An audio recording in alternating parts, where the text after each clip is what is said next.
Վերադարձանք սիրելիներ եւ շարժվում ենք առաջ հայ մեծանուն գրող Եղիշե Չարենցի 125-ամյակին նվիրված բազմաբնույթ միջոցառումներ են կազմակերպվել ոչ միայն նրա ծննդյան օրը մարտի 13-ին, այլև ամբողջ տարվա ընթացքում է լինելու։ Նախատեսվում են գրքերի շնորհանդեսներ, ցուցահանդեսներ, Եղիշե Չարենց 125 հուշամեդալի շնորհանդես, օպերայի ներկայացման պրեմիերա, հուշատախտակի բացում եւ այլն։ Տուն թանգարանը ձեռնամուխ է եղել Չարենցի երկերի լիակատար ժողովածուի առաջին հատորի կազման աշխատանքներին։ Նախատեսվում են հրատարակել 8 կամ 10 հատոր։ Մեծագույն պոետի կյանքի հետաքրքիր ու քիչ հայտնի էջերի, գրական արժեքավոր ժառանգության եւ շատ այլ հետաքրքիր հարցերի շուրջ կզրուցենք մեր հյուրի հետ, ով արդեն տաղավարում է։ Գրականագետ, բանասիրության գիտությունների դոկտոր, պրոֆեսոր, Երևանի պետական համալսարանի դասախոս Սամվել Մուրադյանն է մեր այսօրվա հյուրը։ Իմ դասախոսը կոնկրետ ժամանակին։ Ես ափսոսում եմ, որ չեմ կարող կրկնել այդ նախադասությունը։ Բարև ձեզ, պարոն Մուրադյան, շնորհակալություն։ Բարև ձեզ, հարգելի հեռուստադիտողներ։ Պարոն Մուրադյան, ինչպիսին է կյանքը, ժամանակին դուք եք մեզ հարցեր տալիս Չարենցի մասին, այսօր ոնց որ թե մենք ենք ձեզ հարցեր տալու Չարենցի մասին։ Այսպես հակադարձ հավեմատականներ են։ Դե կյանքի բնական ընթացք է։ Պարոն Մուրադյան, Եղիշե Չարենցը ինչպես Թումանյանը կամ չգիտեմ ինչպես Նարեկացին կամ ինչպես Սևակը ամենաշատ այսպես քննարկված հեղինակները, արդյոք մենք ամեն ինչ գիտենք Չարենցի մասին, նրա թե ստեղծագործական եւ թե անձնական կյանքը լիապես բացահայտված է մեզ համար, թե ոչ։ Իհարկե Չարենցի մասին շատ բան գիտենք շնորհիվ Չարենցագիտության, բայց դժբախտաբար ամեն ինչ չգիտենք։ Եվ Չարենցագիտության խնդիրը միշտ եղել է, այսօր առավել արդիական է, մեկնաբանել Չարենցի ստեղծագործությունը եւ հանրությանը ներկայացնել գոնե այնպես, ինչպես հեղինակն ինքը մոտավորապես մտածել է։ Ինչ եմ ասում մոտավորապես, որտեղ միևնույն է մենք լիարժեք լիովին չենք կարողանա բացահայտել Չարենցի բազմաշերտ ստեղծագործության բոլոր ծալքերը։ Նրա գեղարվեստական պատկերի հիմքերը մենք չենք կարողանա ճանաչել, եթե Չարենցյան բնագիրը, Չարենցյան տեքստը ճիշտ չկարդանք։ Իսկ ինչպես պիտի ճիշտ կարդալ։ Որտեղ է թաքնված։ Եվ որտեղից պետք է սկսել ճիշտ կարդալու գործընթացը։ Ճիշտ կարդալու համար պետք է նախ եւ առաջ ճանաչել Չարենցի բանաստեղծական մտածողության յուրահատկությունները։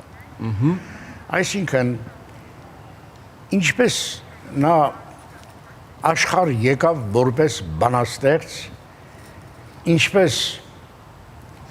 ձևավորվեց 10-ական թվականներին, ինչ հիմքով ձևավորվեց որպես բանաստեղծ, ինչ ազդեցություններ կրեց, գրական ազգակցությամբ իր հեռավոր ու մերձավոր նախորդների հետ ինչպես էր կապված եւ ինչպես է կապված համաշխարհային գրականության հետ, համաշխարհային գեղարվեստական մտածողության հետ։ Պարոն Մուրադյան, մենք հիմա խոսում ենք իբրև ակադեմիկոսներ, թե մենք հիմա խոսում ենք, որ շարքային դպրոցականը պիտի դա իմանա։ Գիտեք ինչ, այդպիսի սահման չկա, որ ակադեմիկոսը ուրիշ Չարենց ունենա, դպրոցականը ուրիշ Չարենց ունենա։ Բոլորի համար պիտի լինի մի Չարենց, բայց ընկալման եւ գնահատման տարբեր աստիճաններով։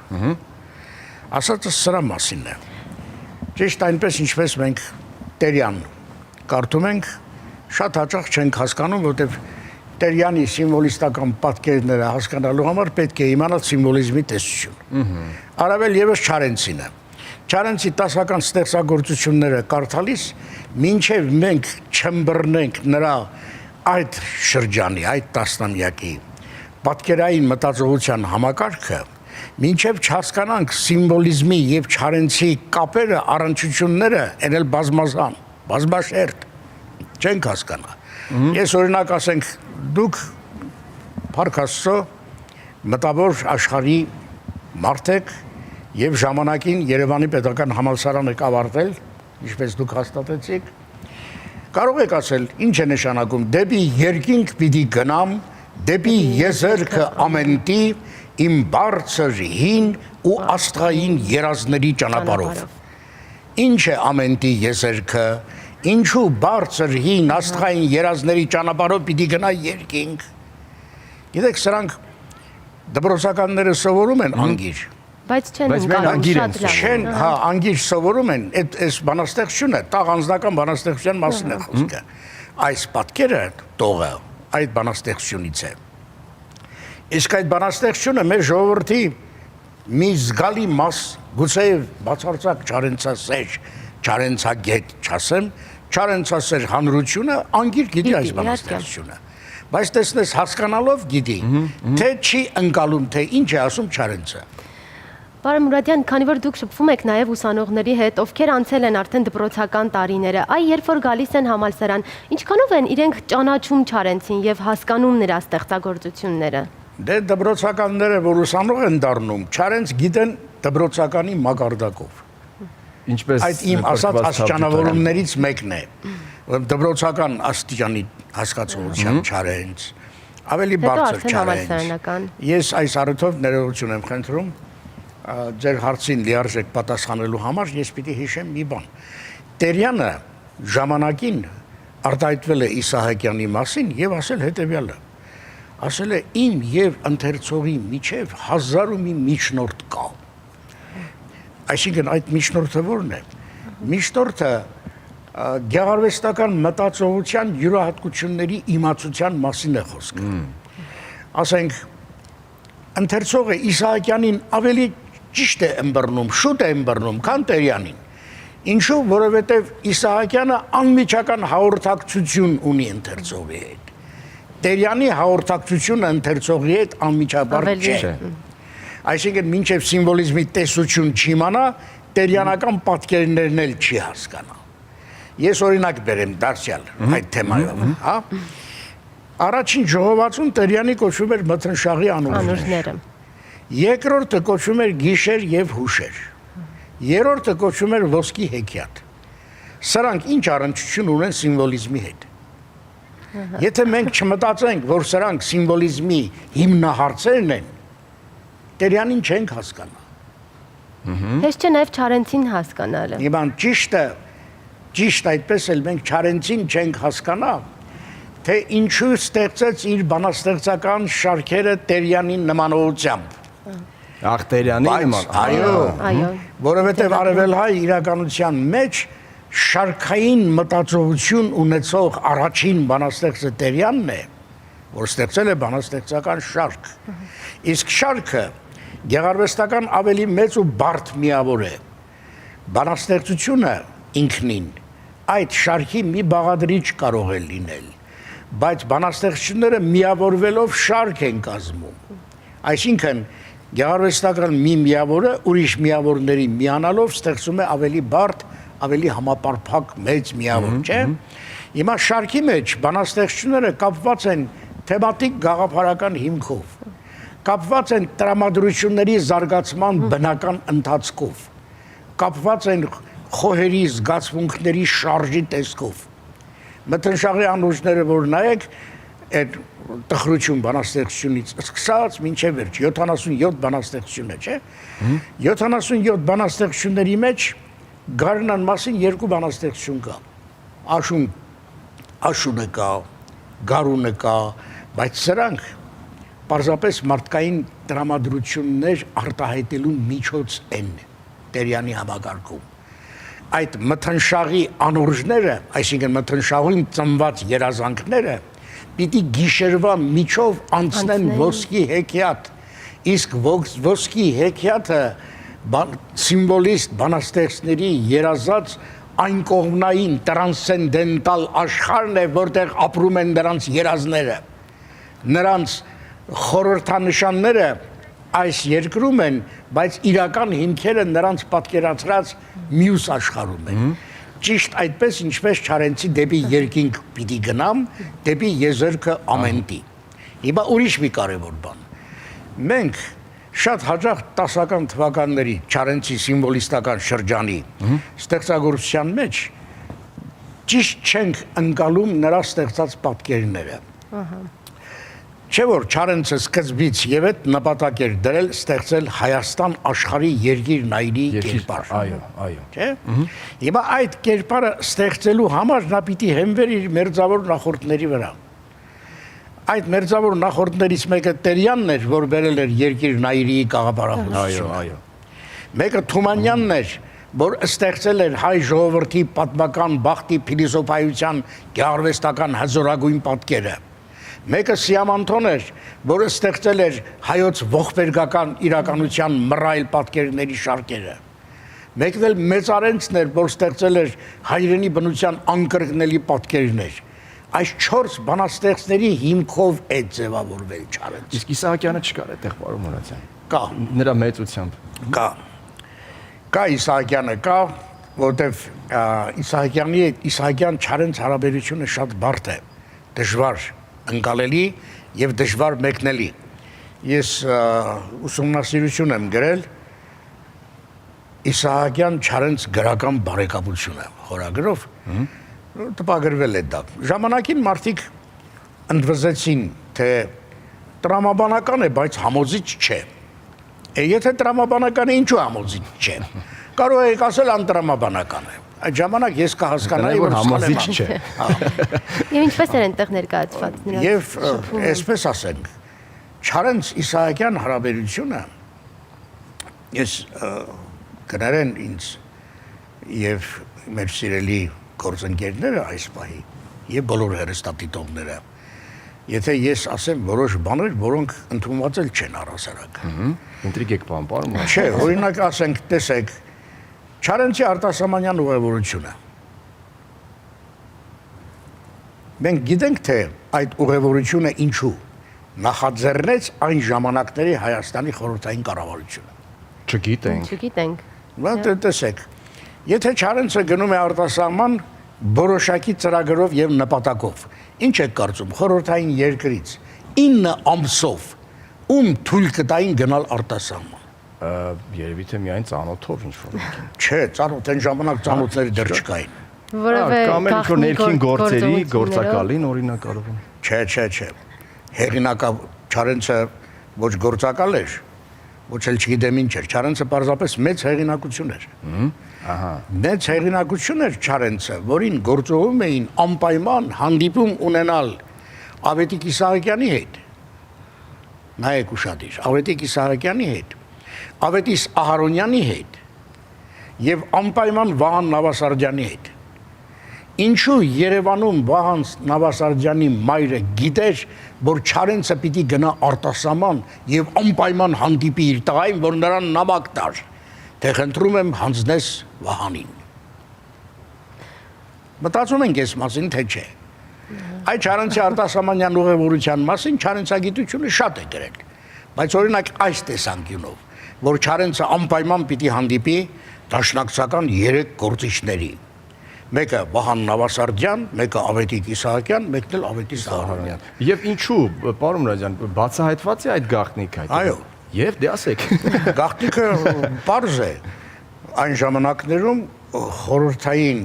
պետության նկատմամբ դաշնակցությունը տանում էր լուրջ հակաքարոզչություն։ Չարենցը հանձնարարություն էր ստացել Ալեքսանդր Միասնիկյանից, որ այս մեծ հեղինակությունների հետ հանդիպում ունենա եւ մեղմի նրանց քննադատական վերաբերմունք։ Դրա համար 9 ամիս ժամանակ կար, որպեսզի 9 ամիս ժամանակ կար եւ ծրագիր ուներ Չարենցը։ Թե չէ ինչպես կարող է հիմա այսօր նույնիսկ, եթե մենք ուզենանք, կարող ենք միանգամից լինել Թուրքիայում, լինենք Հունաստանում, լինենք Իտալիայում, Հռոմում, լինենք Փարիզում, միանգամից մի ուղևորության ընթացքում։ Կարող ենք, չենք կարող, չէ՞։ Եթե Չարենցի չենք։ Դե դրա համար էլ ես ասում եմ ընդհանրապես մի պարզ բան։ Այդ ուղևորությունը ծրագրված է եղել, որում ծրագրված է եղել Հարություն Սուրխացյանի եւ Ալեքսանդր Միասնիկյանի փոխադարձ նամակագրությամբ։ Պահպանված է բարեբախտաբար կա Սուրխացյանի նամակը Ալեքսանդր Միասնիկյանին։ Գրել է սիրելի Ալեքսանդր Ֆյոդորովիչ։ Ներկա ռուս բանաստեղծներից էլ ով ասես, որ արտասահման չգնաց։ Արժանի չէ միթե Չարենցը։ Նա արտասահմանում շատ բան կտեսնի եւ շատ բան կգրի։ Թողեք, այս Գառնանն է գրել նամակը, թողեք մինչեւ աշուն գնա պտտի։ Չարենցը համաշխարհային մասշտաբի պոետ է, բայց 24 թվին է գրել։ Չարենցը համաշխարհային մասշտաբի պոետ է։ Մի ուրիշ առիթով էլ ասել է, թե Չարենցը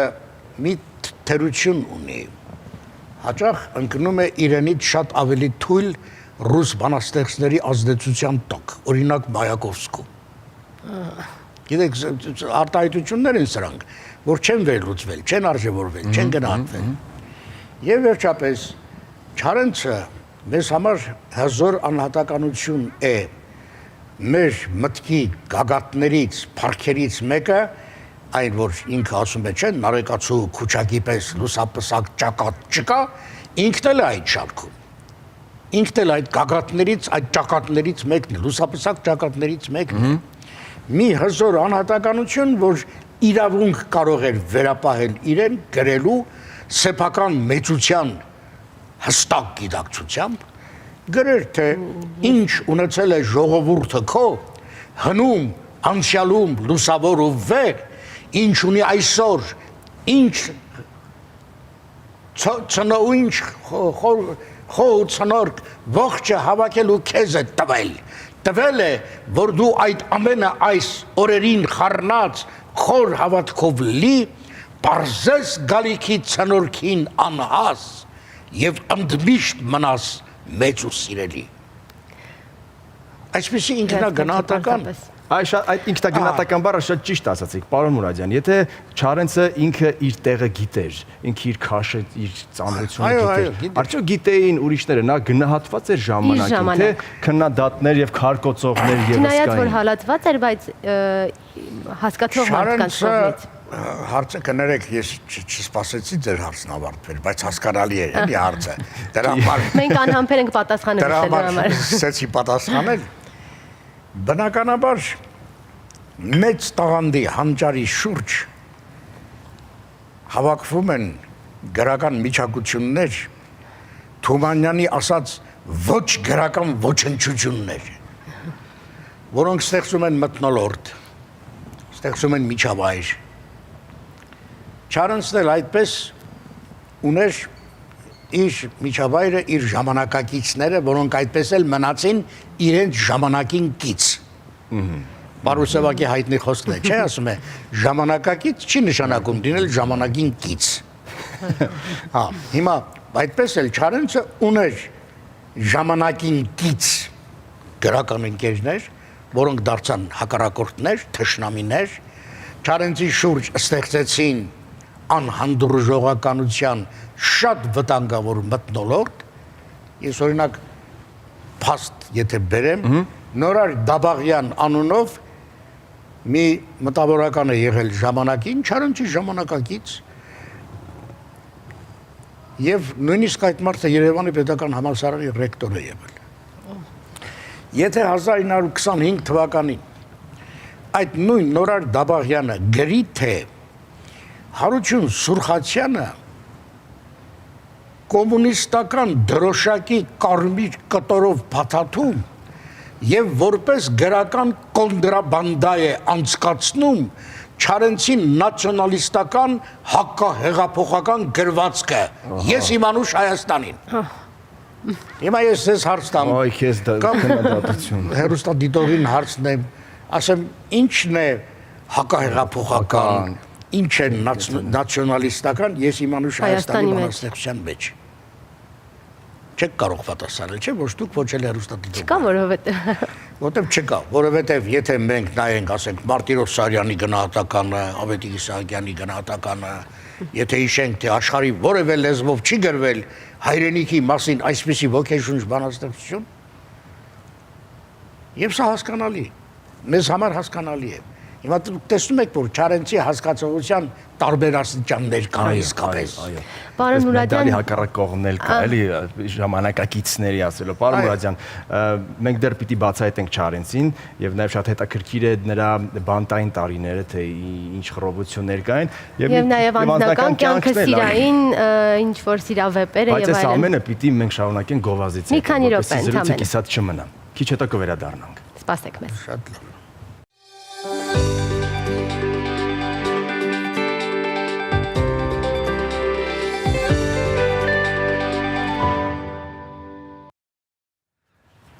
Վերադարձանք գովազդից բարեկամներ, հիշեցնեմ մեր հյուրն է գրականագետ, բանասիրական գիտությունների դոկտոր, պրոֆեսոր, Երևանի պետական համալսարանի դասախոս Սամվել Մուրադյանը, խոսում ենք Չարենցից եւ դեռ շատ ենք խոսելու Չարենցից, որովհետեւ 125-ամյակն է եւ ողջ տարին նվիրված է լինելու Չարենցին եւ հիշեցնենք հարցը։ Եվ խոսում ենք եւ փորձում ենք նաեւ բացահայտել Չարենցին մի նոր կողմից, որը մենք չենք իմացել, չենք սովորել, գուցե չկան նույնիսկ գրքերում, այո, չենք նկատել։ Եվ պարոն Մուրադյան, եթե փորձենք խոսել մի փոքր Չարենցի սերերի, սիրավեպերի մասին եւ անձնական կյանքից, ինչքանով էր երջանիկ Չարենցը, երջանիկ մարդ էր եւ նրա միակ սերը հենց իր սիրելի արփենիքն էր։ Դժվար հարց է։ Նրա Սերերը միշտ դժվար են։ Չէ, թող լինի, ես չեմ ասում ինչ եք դժվար հարցեր տալիս։ Հակառակը, հենց այդ հարցերով է, որ պիտի բացահայտվի ճշմարտությունը։ Տեսեք, մենք հաճախ խոսում ենք տերյանական սիրո մասին։ Բոլորը կարծում են, թե Տերյանը այնպես մի մարդ է եղել, որ կանանց հանդեպ անտարբեր է եղել, ունեցել է գրեթե պլատոնական սեր, միակողմանի, անփոխադարձ, չգիտեմ ինչ եւ այլն։ Մինչդեռ եթե մենք Տերյանի սերերի պատկերասրահը փորձենք թվարկել, մեր ձեռքի մատները չեն բարի։ Այդպես էլ Չարենցի պարագան է։ Չարենցը վաղ շրջանից ինքը գրել է դրանց անունները։ Այնքան ազնիվ է եղել սիրո մեջ։ Որ բանաստեղծության մեջ է, եւ առաջինը եւ թե Կարինե Քոթանջյանն էր։ Չէ, Քոթանջյանից առաջ կար Լուսի Թարայան, կար նույն այդ Կարինե Քոթանջյանը, կար Արմենուհի Տիգրանյանը, Իզաբելն էր հետո։ կար Արփենիկ Չարենցը, Իզաբելա Նիազյան Կոդաբաշյանը, սրանք կային։ Արուս Ոսկանյանը կար դերասանուհի, Արուսին նվիրված բանաստեղծություններ ունի, չէ՞։ Հիմա բերում են Մարիաննա Այվազյանի միջադեպը եւ դարձնում են Չարենցի կենսագրության գլխավոր ողբերգական դեպքը։ Դա հայտնի կրակոցն է, Այո, կրակոցն է, ընդ որում ես հանգամանքների բերումով առիթ եմ ունեցել խոսելու, ավելի շուտ ես լսել եմ խոսակցությունը, ազնիվ լինենք էլի։ Լսել եմ խոսակցությունը, ինչպես Շիրազը հարցրեց Գրիգոր Չուբարին այդ դեպքի մասին։ 62 թվականին էր Երևանի պետական համալսարանում մի հանդիպում Հովհաննես Շիրազի հետ կենսաբանական ֆակուլտետի դահլիճում։ Այն ժամանակ կենտրոնական մասնաշենքը դեռ չկար։ Իրավաբանական ֆակուլտետն էր նախաձեռնել հանդիպումը եւ ներկա էր նաեւ Չուբարը, Գրիգոր Չուբարը, որ եղել էր Չարենցի դատապաշտպանը։ Ասում էր այսա թող այդ ընկերողով գրում է այս մասին, թող իմանա, տեսեմ որտեղից պիտի իմանա։ Շիրազը հարցրեց, ասեց, ես խնդրում եմ դու անկեղծ ասա, ինչ է, ինչպես է եղել, դու գիտես բոլոր մանրամասները, նա էլ պատմեց։ Ասեց, այո, եղել է դեպքը, Չարենցը անձնական օգտագործման զենք ուներ, ատրճանակ ուներ եւ Մարիաննա Այվազյանի հետ, հետո կոմպոզիտոր Արտեմի Այվազյանի քույրն է եղել։ Եղել է այդ միջադեպը, Չարենցը ակնարկել է փողոցում ինչ որ բան, այս աղջիկը չգիտեմ ինչ, հայտնի չէ թե Չարենցը ինչ վիճակում է եղել, հոգեբանական, որ երևի մերժման խոսք լսելով կամ չգիտեմ ինչ որ ասում են վիրավորական բան ունենալով հանել է ատրճանակը եւ կրակել քերելով անցել է գնդակը, սպանելու դիտավորություն չի ունեցել։ Հիմա բայց փորձ է քրեական հանցագործություն է։ Ինքը Չարենցը որակել է այդ արարքը այսպես.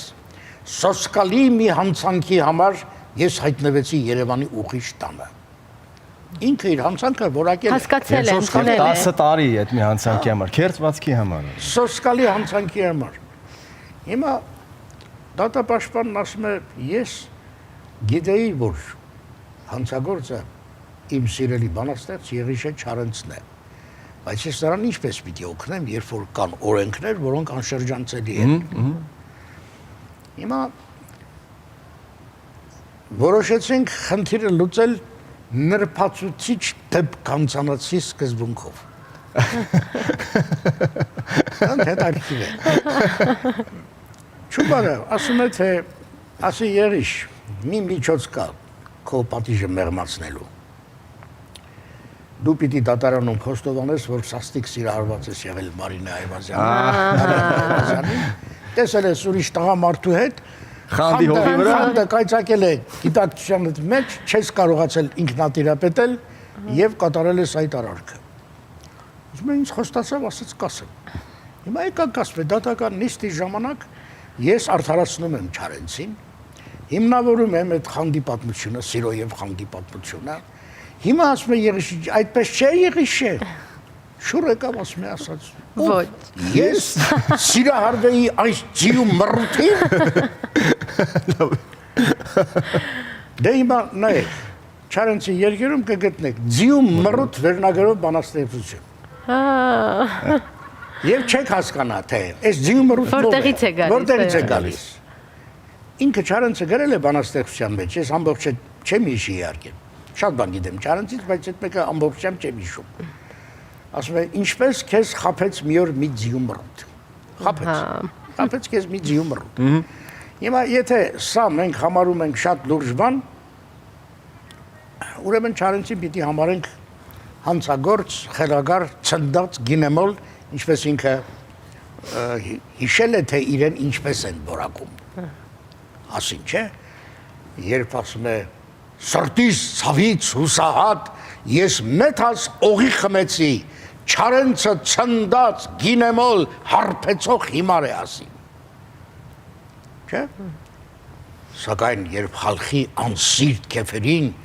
ես անուշ տաղերս ասի, ամարվա մրքերի նման անուշ եկը բառը ասին։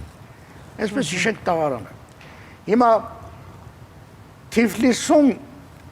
իսկ Չարենցը Թիֆլիսում հաճախ է եղել։ Օրինակ կար Թիֆլիս երկաթուղային հաղորդակցություն կար։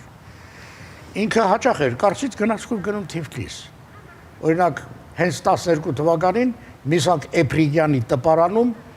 առաջին բանաստեղծությունը Պատանյալ մարախում, որ տպագրվել է, ծաղիկները հեզ թեքվում են քամուղորորի տակին։ Այդ բանաստեղծությունը եւ հետո 3 երկ տխրադալուկ աղջկան բանաստեղծությունների առաջին գիրքը։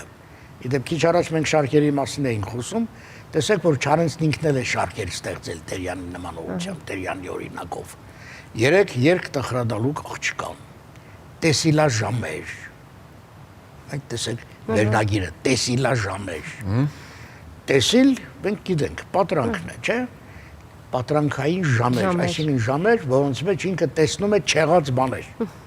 Տեսնում է սերերի իմաստով, գանք դեպի սերեր, պարոն։ Ընդհանրապես, սերերի իմաստով։ Այդ սերերի հարցը կարևոր է շատ։ Շատերին թվում է, թե 10-ական թվականների կապույտ աղջիկը,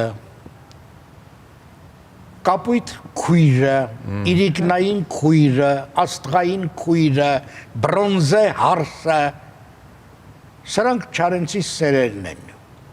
Իսկ ովքեր են այդ պարագայում։ Թվում է, թե այդպես է։ Մինչդեռ այս աստիճանական զարգացման ընթացքը պիտի բերեր հանգեցներ իմ Հայաստան յարին։ Ահա։ Միակ սերը։ Այո, հիմնական գլխավոր սերը Հայաստանն է։ Նպատակը սա է։ Թե չէ օրինակ ասենք նայեք, հրապաթիտ, վարդերի, ոսկեշաղ, մաքուր, գարնանային երեկո է, քո մարմինը քույր։ Ով է այս քույրը։ Երեկո է գարնանային, ուր արևը հիր, մայր է մտնում առնաշաղախ ու կարմիր, ու գալիս է կարծես հերու աշխարից ուրիշ, քո մարմինի բույրը որպես այրված հաշիշ, հովը սուրաց, գիշերն ընկավ ու դառնում է ախ, քո մարմինը հրապաթիտ վարդերի տագախ։ Իհարկե, այստեղ սիմվոլիզմ է խորը ըմբռնումով, չէ՞։ Այո։ Պարոն Մուրադյան, եկեք այսպես սերերը ոնց որ թե սերերից կամաց անցում կատարենք Չարենցին Բնականաբար արդեն դեպի նրա բանտային կյանք, որովհետև ինքներդ ասացիք, որ նա անհատականություն էր, նրան գրեթե բոլորը ճանաչում էին եւ միջակայություններից իհարկե չխոսենք, բայց ինչպես դրան ընկալեցին, ընդունեցին ուղիչ տանը, չասենք բանտ, որովհետև այն ժամանակ բանտ բառը արգելված էր։ Ուղիչ տանը։ Բոլորին էստեղ դրան կոչվում էր ուղիչ տուն։ Այո։ Լավ, հիմա տեսեք, եթե մեր նպատակն է խորանալ կյանքի այն Չարենցի կյանքի այն մանրամասների մեջ, որոնք էական նշանակություն չունեն կամ մեծ արժեք չեն նրա ստեղծագործության իմացության եւ ճանաչողության բաղդադությամբ, ես կարծում եմ իմաստ չունի այդ կարգի մանրուքների մեջ խորանալ։ Չնայած դրանք բոլորը կարևոր են, բայց մեզ համար ամենից կարևորը Եղիշե Չարենցի ստեղծագործության ճիշտ ընկալումն ու մեկնաբանությունն է։ Եվ նրա կյանքի այդ դրվագները կարժևորվեն միայն այն իմաստով, թե ինչքան են առնչվում նրա ստեղծագործության հետ։ Բանտային կյանքը չի առնչվում, կարծում եմ պիտի Դե բանտային կյանքը 36 թվից հետո է։ 37 թվականին է։ Չէ՞։ Հիմա իսկ ինչու ենք ուզում ծանրանալ բանտային կյանքի վրա։ Կարող են կենտրոնանալ այն հատվածում, երբ որ Չարենցի կողմից ստեղծվել են ամենահզոր գործերը։ Չեք ուզում իմանալ, իսկ ինչու հայտնվեց բանտում։ Ահա, իհարկե։ Այո։ Բայց գլխավոր հարցը սա է։ Դա է։ Գլխավոր հարցը սա է, ինչու Չարենցը հայտնվեց բանտում։ Երկու անգամ են դուրս բանտում։ Մի անգամ այդ սոսկալի հանցանքի համար, երկրորդը, ահա, եւ երկրորդ անգամ արդեն շատ որոշակի քաղաքական մեղադրանքով։ Ինչ գաղափարների։ Իսկ ինչու։ Որովհետև Եղիշե Չարենցը կարծես թե հենց այս գիշեր վերցրել եւ գրել է իր Գիրք ճանապարհի ժողովածու եւ 34-ից 37 թվականների ընթացքում գրած բանաստեղծություններն ու պոեմները, որոնք դժբախտաբար ամբողջությամբ չեն պահպանվել։ Ռեգինե Ղազարյանը կարողացել է Չարենցի հանձնարարությամբ ժամանակին նրա ձեռագրերի փրկված մասը, ինչ որ ներքին գործերի աշխատողները, որոնք նաև Չարենցի ընկերներն էին դժբախտաբար, տարել էին գրասեղանով հանդերձ։ Մեկը տարել էր Չարենցի գրասեղանը եւ ուզում էր վաճառել գրականության եւ արվեստի թանգարան։ Իսկ գրասեղանի դարակներում եղել են Չարենցի ձեռագրերը։ Պարծանումներ ասում էր 10,000 տող Չարենց ունեն, ծախում եմ։ Կար այդպիսի մարդիկ կային։ Եվ նա ընկեր էր։ Անուն էլ կարող եմ ասել։ Եղիշե Քուրդոյան Հովանեսյանը։ Եվ էլի, չգիտեմ, անուններ չտամ, բայց տեսեք, Չարենցի բանաստեղծությունների թղթապանակներ հայտնվել էին ուրիշ բանաստեղծների մոտ։ Ինչու էին հայտնվել դրանք։ Որց կարողացել գողացել է իբրև փրկելու նպատակով։ Ամեն մեկը չէր կարող գողանալ։ Չարենցի բնակարան մուտք գործելու իրավունք եւ հնարավորություն պիտի ունենային, որ կարողանային գողանալ։ Եւ ովքեր ունեին այդ հնարավորությունը։ Դե ունեին համապատասխան մարդիկ, ովքեր համարներով էին։ Ահա։ Ես ճանաչել եմ մեկին, որի համարը 75 էր։ Ահա։ Ես անուն չտամ իհարկե, բայց իմանանք, որ դրանք անուններով էին։ Ինչպես Թուրքիայում, ինջալոց։ Թուրքիայում բոլոր լրտեսները խաֆիե էին կոչվում։ Այդ պատճառով էլ Երևան Դոջյանը գրել է իր թիվ 17 խաֆիեն քառահատոր վեպը։ Դա այն սրիկան էր, որ կազմել էր ապրիլի 24-ին ակսորվելիք հայ մտավորականների ցուցակները, ցանկերը, հասցեներով ճշգրտված եւ տվել թուրք ոստիկանության ձեռքը, որ գնան ձերբակալեն։ Այդպես էին նաեւ այստեղի համարակալված լրտեսները կամ խաֆիեները։ Հիմա էականը ո՞րն է։ Էականն այն է, որ Չարենցը տեսել էր, որ ինձալից ես մի կարևոր բան ուզում եմ, որ անպայման իմանան մարդիկ։ Մենք Չարենցի Երկիր նայիրի վեպը լավ չենք կարդացել մինչև հիմա։ Այ ինչու է ասում, Չարենցյան բնագիրը, Չարենցյան տեքստը պետք է ճիշտ կարդալ։ Հիմա ես օրինակ բերեմ Երկիր նայիրի վեպից մի հատված։ Դուք էլ հավանաբար կարող եք չհիշեք, պարտադիր չէր որ հիշեք, որ չնայած որ հիշեք լավ կլինի։ Բայց օրինակ մի ուսումնասիրություն եմ գրել վերջերս ինքնակերպավորված Եղիշե Չարենցը Երգիր Նայիրի վեպում եւ Կարսի անկումը նրա հայացքով։ Ընդ որում Կարսի անկումը եւ Շուշիի անկումը այնքան նման են իրար,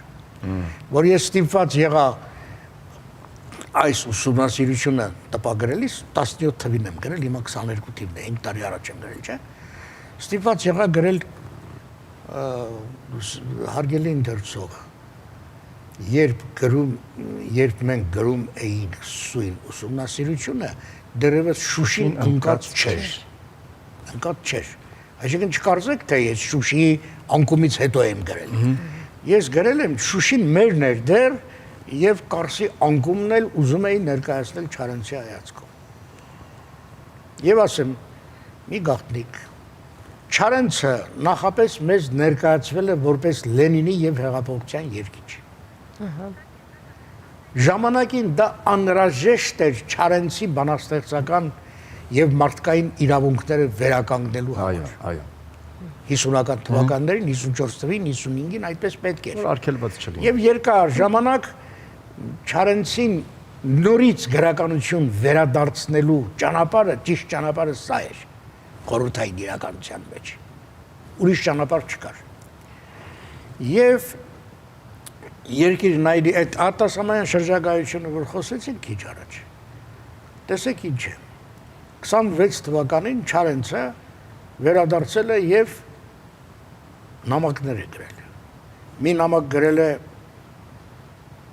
այն ժամանակվա Պետրատի, Հայ Պետրատի դիրեկտոր Էդվարդ Չոպուրյանին, մի նամակ գրել է Աշոտ Հովհաննիսյանին եւ ընդ որում այլ անձների ուղղված նամակների մեջ էլ հիշում է, որ ինքը շատ կուզենար, որ իր Երգիր Նայիրի վեպը տպվեր առանձին գրքով եւ ուզում էր, որ նշանավոր մի հեղինակություն այդ վեպի համար առաջաբան գրի։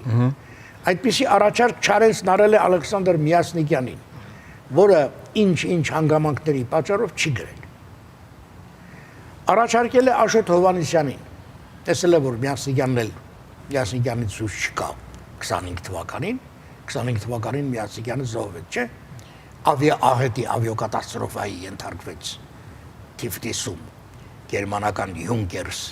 ինքնաթիռով օդ բարձրանալից այս մեր անվտանգության այն ժամանակվա պետի հետ օդաչուի անունն էլ է հայտնի Մագիլովսկի եւ այդ ինչ էր անունը Օթանավը։ Չէ, Օթանավի չէ։ Միասնիկյանի հետ զոհված Աթարբեկյանը, Մագիլովսկին եւ Միասնիկյանը միասին են զոհվել նույն ինքնաթիռի մեջ։ Հետո գերմանական Յունկերս ընկերությունը բողոք գրեց, որ մեր ինքնաթիռը չէր կարող պայթել, պայթեցրել եք դուք։ Հասկանալի է, որ Միասնիկյանին սպանելու նպատակով է պայթեցումը կատարվել։ Եվ հիմա դրանից հետո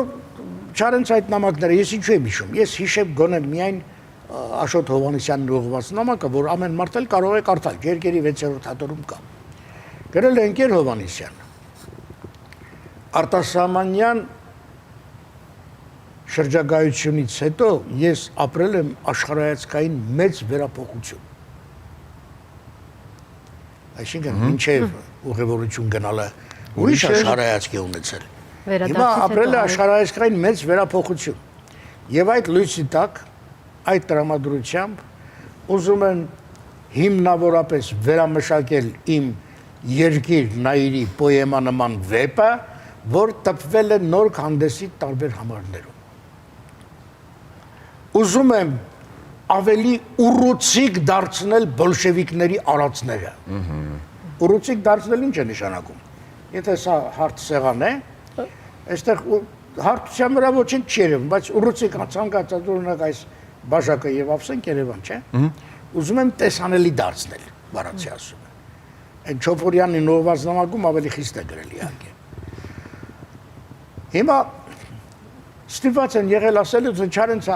առանձնապես մեծ փոփոխություններ չի արել։ Միայն ընդգծումներ է արել, միայն չգիտեմ ինչեր է արել, Ալմազ Զաքարյանն է այդպես գրել։ Երևի ավելին չեր էլ կարող ասել։ Բայց նրա ծանոթագրությունների մեջ շատ բան է բացահայտվում, շատ գաղտնիքներ են բացահայտվում։ Երկիր նայրի վեպի ակադեմիական հրատարակության 5-րդ հատորը, եթե բացեք 234-235 էջերը, եթե կարդաք նոր Չարենցին կհասկանաք։ Դա այդ վերափոխությունն ինչ է նշանակում։ 234-235 նշեմ, որպեսզի վերընթերցեմ։ վերջաբանի փոխարեն է ստացվում արդեն պարոն Մուրադյան։ Չէ։ Որովհետև մեր ժամանակը կամաց Դե ասեք, ես նախապես ասում չէ։ Ուրեմն այնուամենայնիվ ես եթե հայտնվել եմ հանրության առջև, ես ստիպված եմ ասել։ Այո, ստիպված չէ, պիտի ասեք, Պիտի ասեմ։ այո։ Պիտի ասեմ։ Կամ ստիպված կամ կամավոր, եթե չուզենամ չեմ ասի, բնական է։ Ուրեմն ինչ եք կարծում։ Կարսը մանկության հարազատ քաղաք է Չարենցի համար։ Իհարկե։ Այդ քաղաքի կորուստ նշանակում է ամբողջ արևմտյան Հայաստանի կորուստ,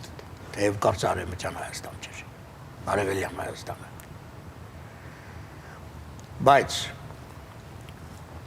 ասում է Չարենցը, թե Կարսի անկումը սկսվեց 1917 թվականի փետրվարից։ Այդ օրը Կարսի բերդից դուրս եկան զորքեր, սվիններ, հրացաններ, գնդացիրներ, անգամ հրանոթներ, եւ ինչ դուք կարծում եք, թե նրանք գնում էին հավիտենական հիվանդի դեմ կռվելու, հավիտենական հիվանդը թուրքն է։ Ոչ,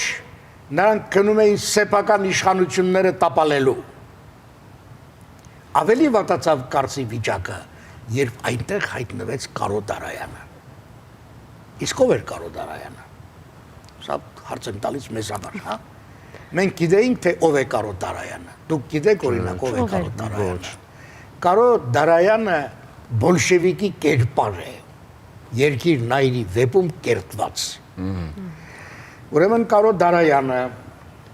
պարոն Մարուքե Դրաստամատյանը կամ Գրաստամատյանը եւ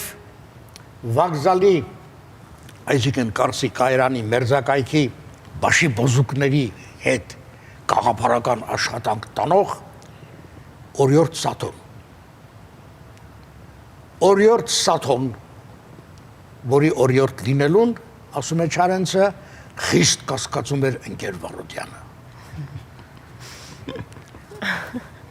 Նույն ստոր նպատակին էին ծառայում նաև Մարուքե Գրաստամատյանը, ասում է, եւ Օրիորդ Սաթոն։ Հիմա ասում է, թե իսկ Կարո Դարայան։ Իսկ ով էր Կարո Դարայանը,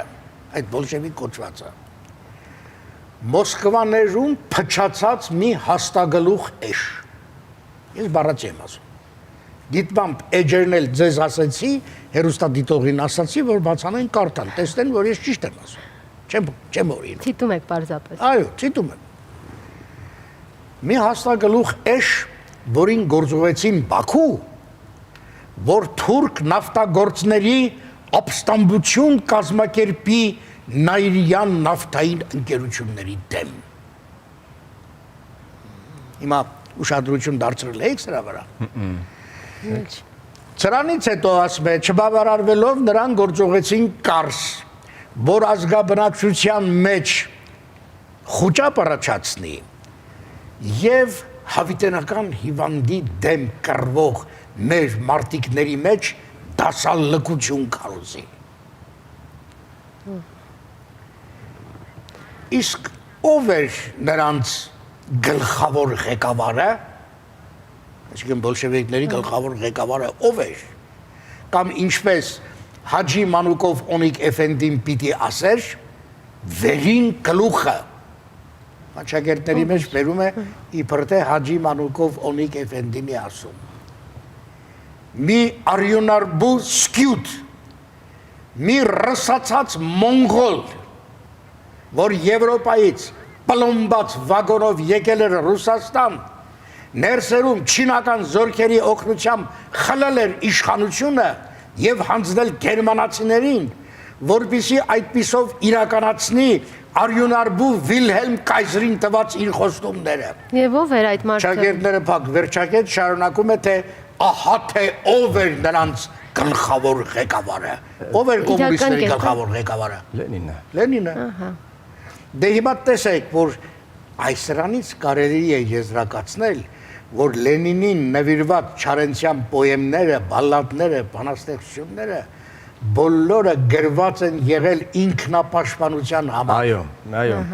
Եվ Լենինի մասին Չարենցի իրական կարծիքը հենց սա է։ Եվ հետո այդ արտասահմանյան շրջագայությունից վերափոխված Չարենցը դիտի պատգամ բանաստեղծության մեջ իր համոզմունքը հաղորդեր ժողովրդին գաղտնագրով, ծածկագրով, պատգամ բանաստեղծության 47 տողերի առաջին բարերի երկրորդ տարերով ուղղահայաց կարդալով, ով հայ ժողովուրդ քո միակ փրկությունը քո հավաքական ուժի մեջ է։ Երևի թե այս նոտայով էլ, պարոն Մուրադյան, որովհետև խոսել Չարենցից եւ տեղավորվել կես ժամվա մեջ գրեթե չի ստացվել։ Դե ինձ նախապես ասեիք, որ կես ժամ ընդամենը ես շատ կարևոր բաներ կբերեի առաջ եւ երկրորդական բաների մասին։ Պարոն Մուրադյան, տարին Չարենցյան է 125-ամյակն է մեծ պոետի։ Մենք գուցե նորից հանդիպենք, այո։ Խնդրելու որպեսզի գաք, բայց այս անգամ արդեն կսկսենք ձեզ նախապես ասել որքան ժամանակ ունենք։ Նախապես ինձ ասեք, որ ես իմանամ խոսքս կազմակերպել։ Մենք արդեն երկար ժամանակ զրուցել ենք, չնայած ամեն ինչ դեռ շատ ասելիք ունենք։ Շնորհակալություն եւս մեկ անգամ ձեր ուսումնասիրությունների եւ ձեր ունեցած գիտելիքներով մեզ հետ եւ մեր հեռուստադիտողների հետ կիսվելու համար։ Անչափ շնորհակալ ենք գրականագետ, բանասիրական գիտությունների դոկտոր պրոֆեսոր Պետական համալսարանի դասախոս Սամվել Մուրադյանին։ Շնորհակալ ենք, պարոն Մուրադյան, մենք ձեզ խոստանում ենք, որ դուք գալու եք այստեղ։ Քանի որ մենք ունենք դրա կարիքը առաջին հերթին։ Կզրուցենք։ Գնում ենք գովազդի բարեկամներ, վերադառնում եւ շարունակում ուղիղ ընթացքը։ Մնացեք մեզ հետ։